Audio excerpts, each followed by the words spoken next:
খুবই দুঃখের সাথে জানাতে হচ্ছে এটাই আমার লাস্ট মর্নিং ওয়াক, কারণ ডাক্তার আমাকে স্ট্রিক্টলি বারণ করেছে আমি যাতে বেশি না হাঁটি, কারণ আমার পায়ে একটা মেজর প্রবলেম চলছে। আমি হাঁটলে প্রবলেমটা আরও বাড়তে পারে, কমবে না। তাই আজ মায়ের সাথে ফাইনালি দেখা করে নিলাম আর খুব তাড়াতাড়ি বাড়ি চলে এসেছিলাম। আর আগের দিন রাতে আমি জিনিসটা ভিজিয়ে রেখেছিলাম। তোমরা যদি কেউ নামটা জানো আমাকে কমেন্টে জানিও, নয়তো আমি পরের মিনি ব্লগে বলে দেবো।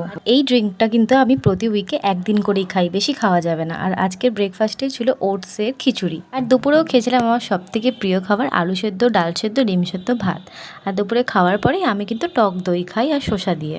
আজকে যেহেতু আমার গিটারের ক্লাস ছিল তাই আমি গিটার নিয়ে বেরিয়ে পড়েছি। আর আমার বাড়ি থেকে স্যারের বাড়ি হার্ডলি 10 মিনিট। আমি তাড়াতাড়ি চলে গেছিলাম, কিন্তু তখনও স্যার আসেননি, তাই জন্য আমি নিজে নিজেই কিছু প্র্যাকটিস করে নিয়েছিলাম আমার আগের লেসনগুলো। আমার হবির মধ্যে কিন্তু এই গিটার বাজানোটাও পরে আমার খুবই ভালো লাগে, মনটা বেশ ভালো হয়ে যায়।